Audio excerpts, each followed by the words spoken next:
بسم الله الرحمن الرحيم. الحمد لله رب العالمين وبه نستعينه على أمور الدنيا والدين، وصلى الله وسلم على سيدنا محمد وعلى آله وصحبه أجمعين.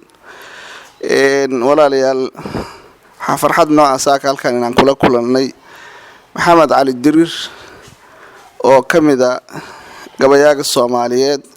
xaqiiqatan maxamed waxaan kula kulannay tuulada rig oo mane mar mu'assasada minhaaj farceeda galdogob oo halkaas jawlad dacwadeed ku tagay ayayna waxaan ka hadalay halka aad uga hadalay qaadka iyo balwada iyo dhibaatooyinka uu leeyahay annagoo ka wacyi gelinayna dhibaatooyinkiisa iyo mushkiladiisa ehelkayaga reer miyiga iyo reer tuulooyinka halkaas ama deganaa ama miyiga uga soo arooray ama uga soo magaalaystay. kadibna wuxuu maaragtay naga codsaday inuu maaragtay halka gabay ka jeediyo wacyi gelina. xaqiiqatan gabayadaas uu meesha ka tiriyay waxay yeesheen saameyn aad u fara badan. kulankayagiina wax weyn bay waqtigaas ka bedeleen. markii aynu dhamaysanay ayaan waxaan ka codsanay inuu nagu soo booqdo xarunta minhaaj ee galdogob si codkiisa aan u gaarsiino dadweynaha Soomaaliyeed oo mawduucaas baahida badan u qaba. wuuna soo ajiibay jazaahullahu khayran.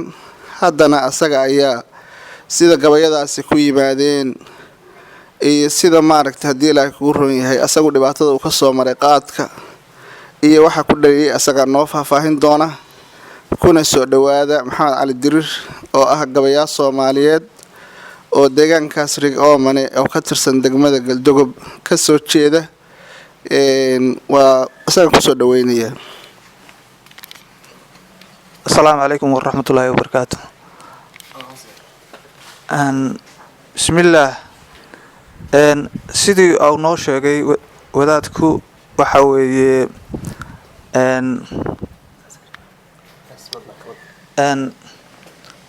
gabayadaas ku saabsan qaadka iyo barnaamijyadiisa iyaan waxaan rabaa inaan halkan ka soo jeediyo insha Allah.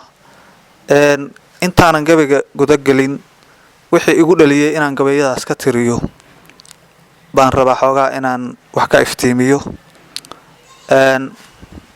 anigu qaadka bahalka la yiraahdo waan isticmaali jiray iyo balwada muddo badan oo 13 sano ilaa 14 sano meelahaas gaaraysa baan soo isticmaalayay. waqti badan buu iga dhumiyay, hanti badan buu iga dhumiyay,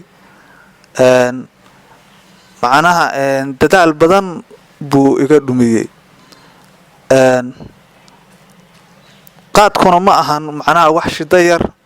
qofkii hadda macnaha isticmaalana wuu garan karaa macnaha dhibaatada uu leeyahay oo asaga buu ka haya. dadka dibadda ka joogana kor buu uga muuqanayaa. laakiin waxa jira kuwayaal badan oo aan la sheegin oo dadku midkii cunana uu qarsanayo midkii kalena uusan ogeyn oo dadka uu ka hayo oo dhibaato baa jira. dhibaatooyinkiisuna wax hadda la soo koobi karo maahan. macnaha ninkii mahmaada ka sameeyay wuxuu yiri wuxuu leeyahay qaadku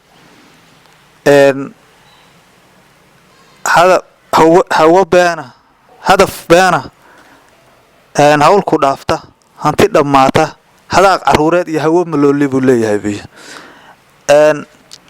macnaha qaadku dhibaatadiisu waa wax kala hooseysa oo kala sarsareysa oo tiro badan oo isku xigxigta oo aan la dhameyn karin oo tiro aan mataqaana lagu soo koobi karin. dadku waxa laga yaabaa inuu u fiiriyo macnaha hantida uu dhuminayo kaliya. qofka nafsadiisa wuxuu ka dhuminayo qiimihiisa iyo maskaxdiisa baa ka tiro badan. hadda insha Allah waxaan rabaa inaan gabayadii wax ka iftiimiyo. gabay waxaan ugu hormarinayaa la yiraahdo 70 balaayo. oo 70 balaayo wuxuu ahaa gabay geeraara. sidaan buu ku bilaabanayaa. bismillaah.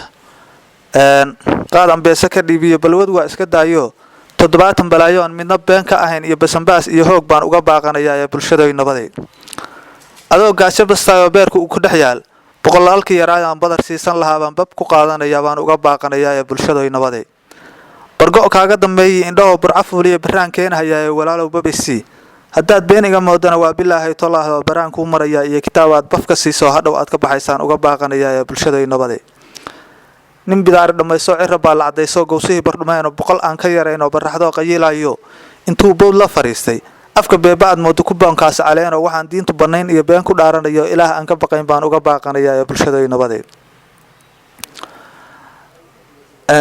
ninkii nicda baleensho sigaarkii baxareeyo shaahi baylka ahaa asna beesa ka dhowray balada asiraysoon midna baaqanahayn baan uga bayrahayaa bulshada nabade baariyartii salaadii kadin baarqab ku qooqay wiil intuu barqamaalay weelal dhowr ka buuxsho boqolkii salaad bar cidla u dareesho tuulo beecula aado markii ay bedelmeen bab intuu ka naqaysay bargo qaataa dhow bartiisi la fariistay oo hameenkii bartankiisa batir toosh ku kuraayo baadigo u baxaya dayacaas balada iyo caag saaka la buuxsho bari aan lagu dhiijin baan uga baaqanayaa bulshada nabade wiilal bool maqanahay bal ruuxa ka siibto tuulo baas iska jooga oo bartu xala saxday barqadii iska yaalo ku baraarugo hoonko basanbaas iyo tuugiyo baryanicda ku qaato waaridkood barbaashay biidna aan u tarayn waxna aan baranayn baan uga baaqanayaa bulshada nabade barbaar aan wali guursan oo bal ruuxa ka siibto boqogeel ku arooray barbar aan ka shubayn oo maryihii biifka ahaa iyo bilicdii ka dafoobaad basoon mudirkiisa oo timihii ku bixeen oo bugto meel la fariiso bastiisa qufacayaan uga baaqanayaa bulshada nabade boqor la isla yaqaaniyo ninkii baashi ahaada markuu qaadka bilaabo akhlaaqdii ka bilowdo bandar uu dadka buuxo waxaan diintu banayn iyo boosaneer ku hadlaayay nin weyn oo iska buuqoon baqayn oo qajilayn baan uga baaqanayaa bulshada nabade barqa ruux inta seexday saaka hooska ka bayro bartii yaal harkii oo maryihii ka bideen oo iska boodiyo madow cawradiisa banaanka baraar naga la joogay bilistaawanayaan waxaas ceeb ku balaaran biidna aan ka ogeyn baan uga baaqanayaa bulshada nabade nin islaam bari foori bisbis ay sugayeen oo gordo baaris ahayd intuu beec u kaxaysay badar ay sugayeen oo intuu qaad ku bilaabay basiyo iska daaqo boqolkii u dambeeyay burgo cunici ugu qaatay boohinteeda caruurta iyo baroorteeda islaantirida looga bagaxaan uga baaqanayaa bulshada nabade gaal ambaabka islaamka ee diinta baa la ka haysan buuriyadiina ku taal wuxuu beera ka keenay ay bukaana ku kaasay ay dhisna looga baqayo inaan layba banayn baan uga baaqanayaa bulshada nabade malin ruux basinayo isku meel ku badugo badankiisa wax gaariya baruuraan ku cunayn balayr haf la yiraahdana badar aan ka dhamaysan oo basiiso iska leecaan barkin qaadi karayn baan uga baaqanayaa bulshada nabade